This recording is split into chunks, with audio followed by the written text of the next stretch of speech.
और अब खबरें विस्तार से।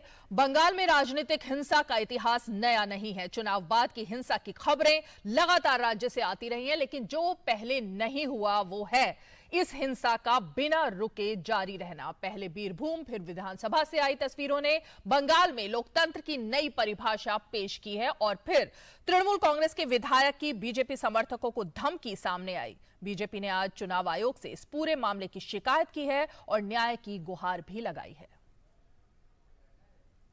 बंगाल में बीरभूम की घटना को लेकर राज्य में घमासान अभी थमा भी नहीं था कि टीएमसी के एक विधायक की धमकी वाले वीडियो के बाद राज्य की सियासत का पारा और चढ़ गया है। ये वीडियो है सत्तारूढ़ पार्टी तृणमूल कांग्रेस के पांडेश्वर से विधायक नरेंद्र चक्रवर्ती का, जिसमें वो 12 अप्रैल को होने वाले आसनसोल संसदीय क्षेत्र के उपचुनाव में बीजेपी के कार्यकर्ताओं को वोट देने पर परिणाम भुगतने की चेतावनी दे रहे हैं। बीजेपी के आईटी सेल के प्रमुख तथा उत्तर बंगाल के प्रभारी अमित मालवीय और राज्य के नेता प्रतिपक्ष शुभेंदु अधिकारी ने भी मंगलवार को ये वीडियो ट्विटर पर डाला है। इस वीडियो में सुना जा सकता है कि नरेंद्र तृणमूल कांग्रेस के कार्यकर्ताओं को कह रहे हैं कि अगर भाजपा के समर्थक वोट देने जाएंगे तो हम समझेंगे कि उन्होंने भाजपा को वोट दिया है और इसके बाद चुनाव बीतते ही उसका अंजाम भुगतना होगा। ट्विटर पर वीडियो साझा करने के साथ मालवीय ने लिखा, ऐसे अपराधियों को सलाखों के पीछे होना चाहिए, लेकिन बंगाल में ममता बनर्जी उन्हें संरक्षण देती हैं। चुनाव आयोग को इसका संज्ञान लेना चाहिए। नेता प्रतिपक्ष और वरिष्ठ विधायक शुभेंदु अधिकारी ने भी नरेंद्र की इस वीडियो को ट्विटर पर साझा करके उन्हें अपराधी करार दिया है। बीजेपी ने टीएमसी के विधायक की धमकी पर कड़ी प्रतिक्रिया देते हुए कहा है कि टीएमसी को तालिबानी मानसिकता कांग्रेस कहा जाना कहीं से भी अतिशयोक्ति नहीं होगी। पार्टी ने राज्य में धारा 356 के तहत राष्ट्रपति शासन लगाने की मांग की है। जिस प्रकार से हाईकोर्ट ने बीरभूम के मैसेकर के केस को सीबीआई को सौंपा है, उनको लगता है कि कोर्ट ने भी इंटरफेयर किया है। उनके जो विधायक भारतीय जनता पार्टी के कार्यकर्ताओं को धमकाते हैं, हत्या करवाते हैं, वही बड़े हैं। ये लोकतंत्र की भाषा नहीं है और ममता जी ये सब कुछ जानते हुए भी अनजान बनने की चेष्टा कर रही है। ये पश्चिम बंगाल एक रविंद्रनाथ टैगोर का बांग्ला था। पश्चिम बंगाल एक दिन नेताजी सुभाष चंद्र बोस, खुदीराम बोस, शरद चंद्र बाबू का बांग्ला था। अभी क्या हुआ, जो क्रिमिनल से क्रिमिनल है उसको एमएलए बना दिया। तो हो सकता है एक दिन विधानसभा का अंदर आर्म्स गोलीबारी चलेगा। हम लोग मांग करेंगे जो पश्चिम बंगाल में इमीडिएट 356 होना चाहिए। बहुत शर्म की बात है, कश्मीर से भी ज्यादा लोग पश्चिम बंगाल में मारे जाते हैं। गौरतलब है कि आसनसोल संसदीय और बालीगंज विधानसभा क्षेत्र में आगामी 12 अप्रैल को मतदान होने हैं। इसको देखते हुए बीजेपी ने दिल्ली और कोलकाता दोनों जगहों पर चुनाव आयोग से मुलाकात करके मामले में दखल देने की मांग की। डायरेक्टली वोटर्स के थ्रेट किया जा रहा है और उनके खिलाफ आज हम चीफ इलेक्शन कमीशन से मिले और मिलकर उन्हें ज्ञापन दिया कि अगर फ्री एंड फेयर इलेक्शन कराना है तो नरेंद्रनाथ चक्रवर्ती जैसे तत्वों को खिलाफ निर्वाचन कमीशन को, इलेक्शन कमीशन को स्टेप लेना चाहिए। अदरवाइज जो साधारण वोटदाता है, मतदाता है, उनके मन में कॉन्फिडेंस नहीं आएगा और वोट देने के लिए वो नहीं निकलेंगे। उधर पश्चिम बंगाल बीजेपी ने आसनसोल की पुलिस आयुक्त को चिट्ठी लिखकर बीजेपी वोटर्स को धमकी देने के मामले में विधायक नरेंद्र चक्रवर्ती के खिलाफ एफआईआर करने और उन्हें गिरफ्तार करने की मांग की है। दोनों पार्टियों में सियासी घमासान का सिलसिला काफी पुराना है। पिछले विधानसभा चुनाव के समय से ही दोनों पार्टियों में आरोप प्रत्यारोप चल रहा है। चुनाव बाद हुई राजनीतिक हिंसाओं ने आग में घी का काम किया है। हाल ही में बीरभूम में हुई हिंसा में 10 लोगों की मौत के बाद बवाल और बढ़ गया है। हालत यह है कि सोमवार को विधानसभा में दोनों दलों के विधायकों में जमकर मारपीट हुई। फिलहाल दोनों पार्टियों में सियासी जोर आजमाइश जारी है। दिल्ली से तपस के साथ ब्यूरो रिपोर्ट, डीडी न्यूज। और ये जो कुछ चल रहा है बंगाल में पिछले एक हफ्ते से, जो लगातार तस्वीरें आ रही हैं, घटनाएं हो रही हैं और उसके बाद धमकी जो सामने आ रही है, इसी पर करते हैं आज हम अपनी ये विशेष चर्चा। बंगाल हिंसा पर बीजेपी सख्त। 3 खास मेहमान हमारे साथ इस विशेष चर्चा में जुड़ गए। हमारे साथ प्रियंका टिब्रेवाल हैं जो कि प्रवक्ता हैं बीजेपी की, हमारे साथ साकेत गोखले हैं जो कि प्रवक्ता हैं तृणमूल कांग्रेस के, और हमारे साथ सुरजीत दासगुप्ता हैं जो कि वरिष्ठ पत्रकार हैं। आप तीनों ही खास मेहमान हमारे साथ जुड़े हैं, बहुत बहुत स्वागत है आपका। प्रियंका जी, शुरुआत में आपके साथ ही करना चाहती हूं। जिस तरह से आप लोगों ने ये मांग उठाई, जो धमकी तृणमूल कांग्रेस ने दी है, जो बीजेपी ने वीडियो जारी किया है, आप लोग चुनाव आयोग के पास भी गए, लेकिन ममता बनर्जी आप ही के ऊपर आरोप लगा रही हैं। वो कह रही हैं कि बीजेपी जो है वो बंगाल से प्यार नहीं करती, भेदभाव कर रही है बंगाल के साथ। क्या कहेंगी? देखिए, इसमें अचरज की कोई खास बात नहीं, बिकॉज ममता बनर्जी क्या कर रही है ये सबने देखा है। वरना जब हमारे कर्मी को सड़क पर दिन दहाड़े खून कर दिया जाता है बीजेपी करने के लिए, अभिजीत सरकार की बात कर रही हूं मैं, तो ममता बनर्जी ने उसके मृतक शरीर को एक सड़े हुए कुत्ते के शरीर से कंपेयर करके बताया।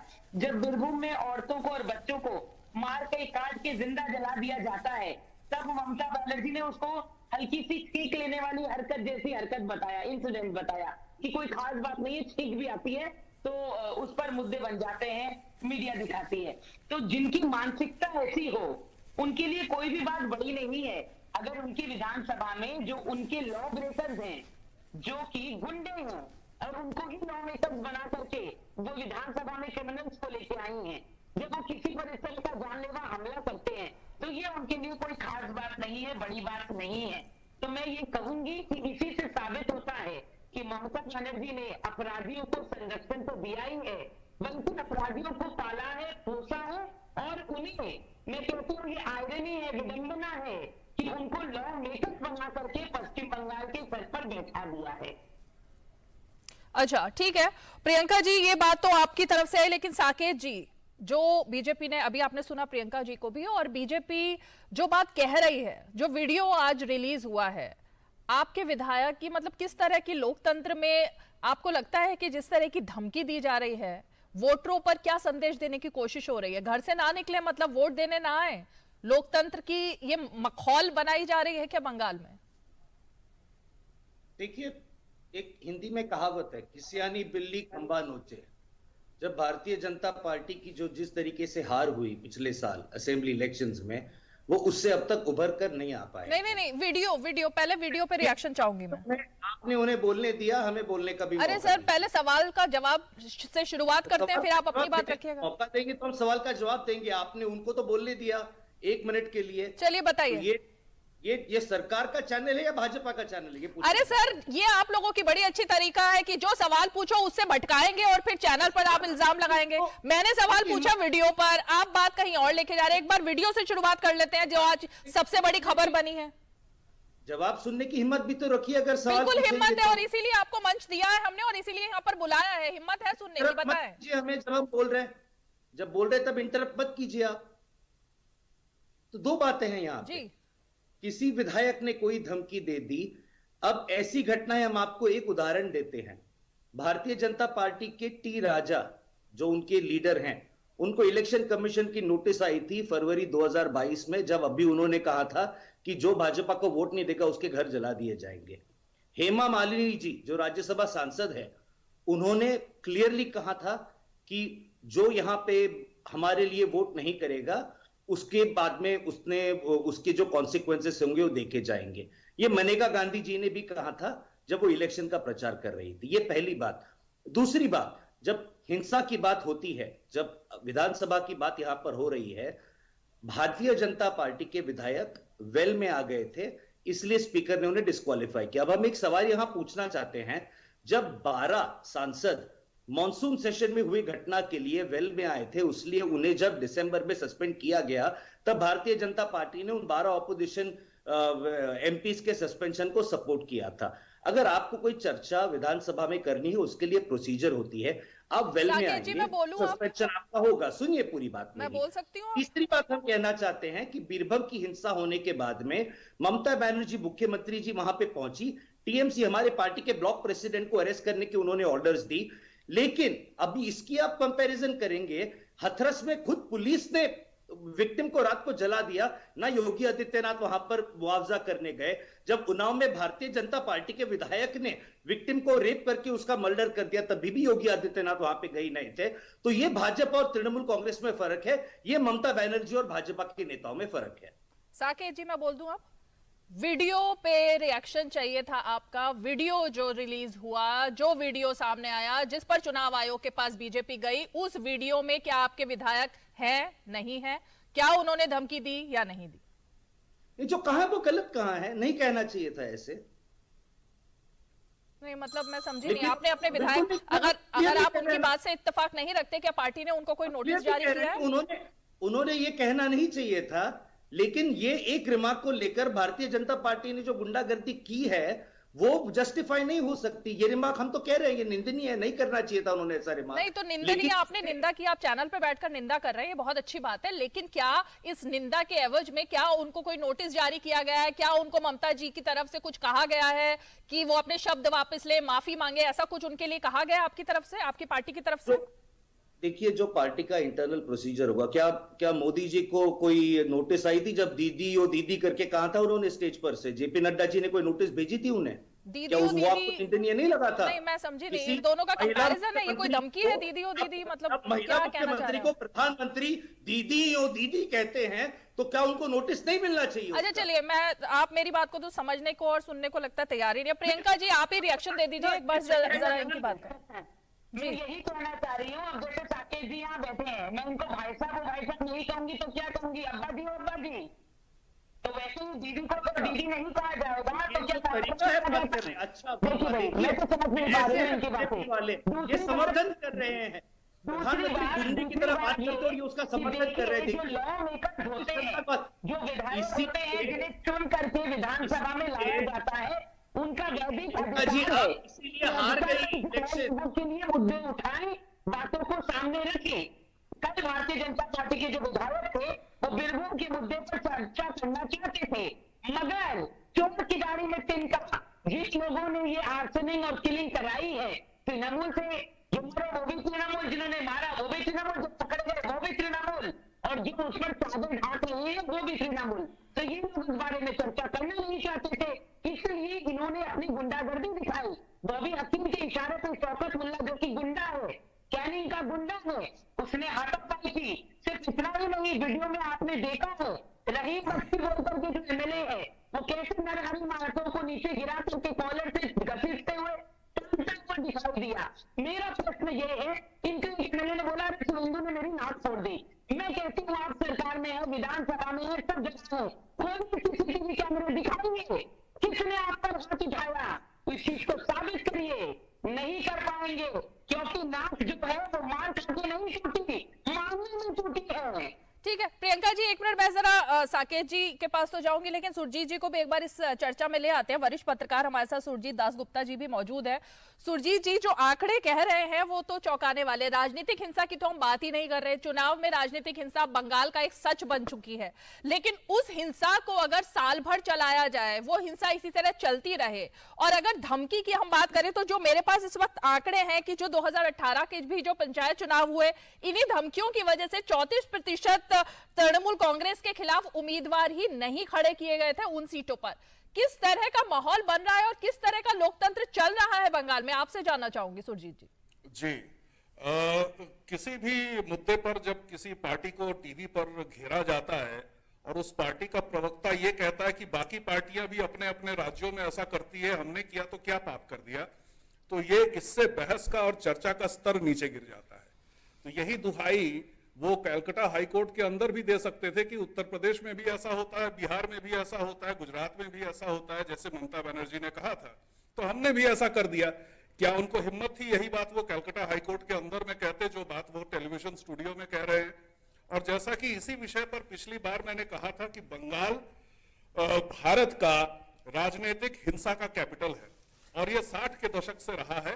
60 के दशक में नक्सली आए, उसके बाद सिद्धार्थ शंकर राय की पुलिस आई, जो किसी को भी नक्सली होने के संदेह पर गिरफ्तार कर लेती थी, वो युवा फिर वापस अपने घर भी नहीं लौटता था।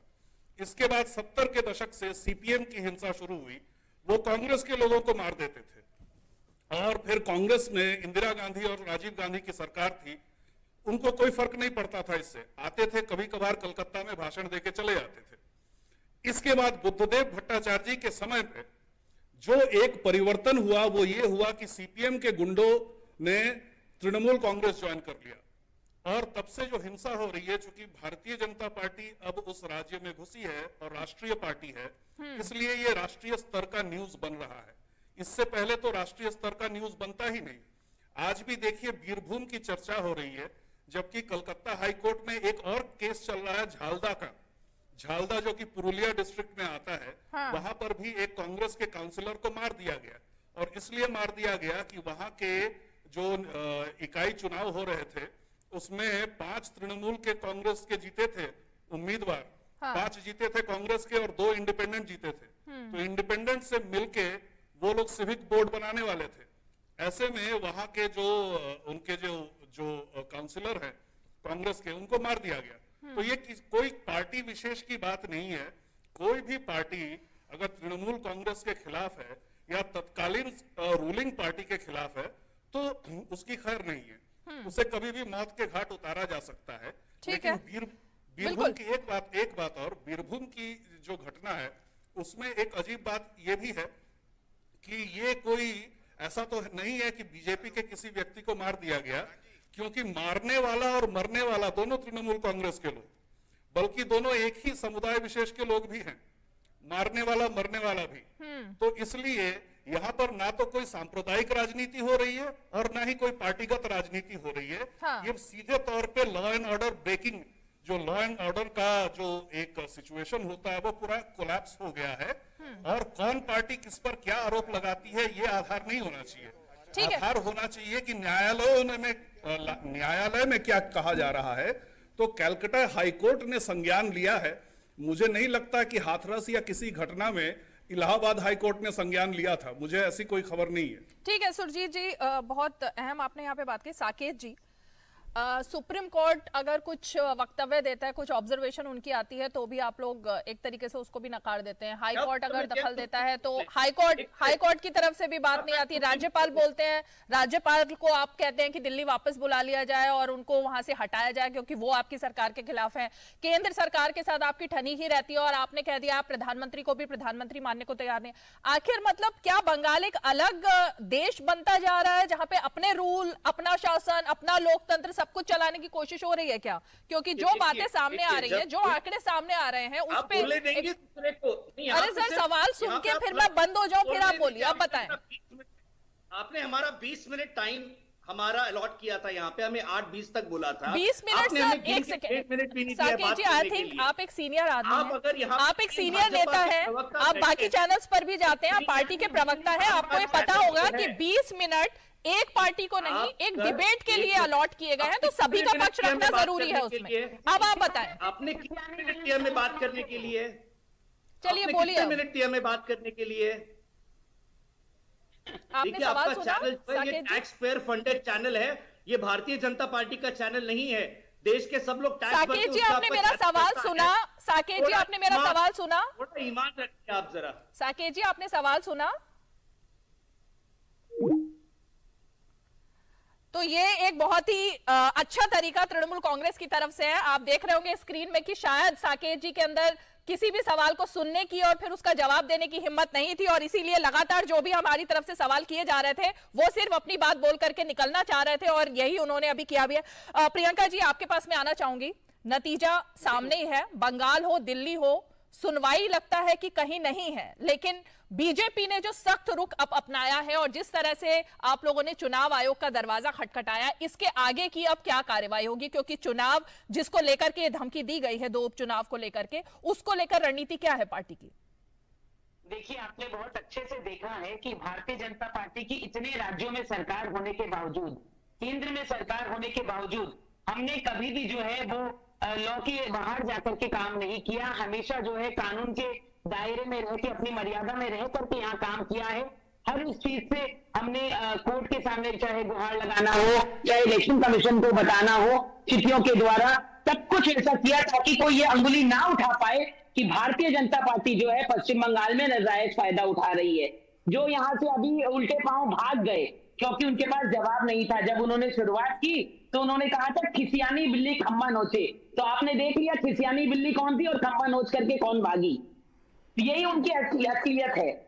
तो इसी तरह से पश्चिम बंगाल में भी वो करते हैं, लोगों को मारा जा रहा है, सब कुछ किया जा रहा है, लेकिन वो आकर के दुआई देंगे, समय खराब करने के लिए दूसरे राज्यों के बारे में बात करेंगे। मैं ये कहना चाहती हूँ, अगर दूसरे राज्यों का एग्जाम्पल दिखाना है तब तो फिर जब इतना खूनम खान यहाँ हो गया जैसे कि कश्मीर में हुआ था, तो अगर हम कहते हैं कि जैसे वहां पर ये प्रेसिडेंट रूल लगा 356 तो यहाँ भी लगना चाहिए, तो हम क्या गलत कहते हैं? आप ही तो दूसरे राज्यों की दुहाई दे रहे हैं।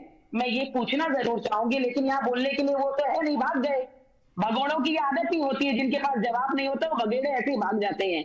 तो मैं ये कहना चाहूंगी कि मुझे एक राज्य आप ऐसा बताइए, कौन सा ऐसा राज्य है जिसके लिए नेशनल ह्यूमन राइट्स कमीशन, जो कि नेशनल है, जिसने ये कहा है कि यहाँ रूल ऑफ लॉ नहीं रूलर्स लॉ है? कौन से ऐसे बीजेपी शासित राज्य के लिए ये कहा गया है, मुझे बताइए। किसी के लिए नहीं, क्योंकि पेड़ों पर लटका ठीक है करके प्रियंका लोगों जी, को अगर मारा प्रियंका जाता जी, है तो क्योंकि पश्चिम बंगाल में मारा जाता है। प्रियंका जी, हम तो ये चाहते थे कि क्योंकि हमने अपने चैनल पर इसीलिए तृणमूल कांग्रेस को बुलाया भी था, क्योंकि हम चाहते थे वो अपना पक्ष रखें, जिस तरह से आरोप लगाए जा रहे हैं वो उस पर अपनी सफाई दे, या जो भी उनका रुख है उसको वो साफ करे। लेकिन ये बहुत ही दुख की बात है कि वो यहाँ पर बिना सवालों के जवाब दिए और बिना पूरी तरह से जो हम चाहते थे इस चर्चा में वो शामिल हो नहीं रहे। एक अंत में चलते चलते मैं यहाँ पर सुरजीत जी से बिल्कुल ही अंत में रिएक्शन लेना चाहूंगी। सुरजीत जी, जो आंकड़े आपने भी दिए और हम भी लगातार दे रहे हैं, पहले तृणमूल कांग्रेस और लेफ्ट पार्टीज के बीच सीपीआईएम के साथ में ये टसल चलती रहती थी, और अब बीजेपी के साथ जो रुख है तृणमूल कांग्रेस का, राजनीति किस हद तक आपको लग रहा है कि बदली है पहले और अब में, और कहां जाती हुई दिख रही है आने वाले दिनों में? क्योंकि जो हिंसा के जो केसेस हैं वो तो फिलहाल लगातार बढ़ते ही दिखाई दे रहे हैं। कहां पे जा रहा है बंगाल? जी देखिए, स्थिति में काफी परिवर्तन आया है राजनीतिक स्थिति में। उसके पीछे कारण ये है कि चाहे आप कांग्रेस की बात करें या सीपीएम की या तृणमूल कांग्रेस की, वैचारिक रूप से ये तीनों एक ही है। तो पहली बार एक ऐसी पार्टी आई है पिछले 6-7 साल से बंगाल में जो कि वैचारिक दृष्टिकोण से अलग है, और इस वजह से इनके बीच जो मुकाबला है वो सीरियस मुकाबला है, ये नूरा कुश्ती नहीं है। जबकि जो कांग्रेस और सीपीएम के बीच में होता था या बाद में सीपीएम और तृणमूल के बीच में हुआ, वो नूरा कुश्ती थी, वो आज दिखावे के लिए थी, हाथी के दांत खाने के और दिखाने के और, वो वाली बात थी। अभी जो है असली फाइट हो रही है। लेकिन फिर भी चूंकि आपके कार्यक्रम में भाजपा की प्रवक्ता भी है, तो आपके माध्यम से उनसे मैं गुजारिश करना चाहूंगा कि केंद्र में ऐसे कई मौके आए जबकि राष्ट्रपति शासन लागू हो सकता था, जबकि ये चुनाव से भी 2 साल पहले जब सीबीआई की टीम गई थी कलकत्ता में और कलकत्ता पुलिस ने उनको बंधक बना लिया था, इससे बड़ा संवैधानिक ढांचे का कोलैप्स हो जाने का और क्या उदाहरण हो सकता है। तत्काल राष्ट्रपति शासन लगा देना चाहिए था, और अगले 5 साल में देखिए, राष्ट्रपति शासन जब आप लगाते हैं ना तो एक सहानुभूति की लहर दौड़ती है थोड़ी देर के लिए, जिस सरकार को हटाया गया, लेकिन धीरे धीरे वो सहानुभूति खत्म हो जाती, वो रिस्क लेना चाहिए जी, मेरे पास वक्त थोड़ा सा यहाँ पर कम है, वक्त की बाधा है, इसलिए आपको यहाँ पे रोकना होगा। जाहिर तौर पर लोकतांत्रिक जो प्रक्रिया है उसका पालन केंद्र सरकार कर रही है, और उसी के हिसाब से जो आपकी यहाँ पर राय है, बिल्कुल जाहिर तौर पर वो सभी इंटरप्शन भी चल रहे हैं और वो सब कार्रवाई करने की कोशिश भी जाहिर तौर पर जो दोनों के बीच में चल रही है उसमें आने वाले दिनों में हो सकता है कि दिखाई दे। आप दोनों ही खास मेहमान हमारे साथ इस विशेष चर्चा में जुड़े, आपका बहुत बहुत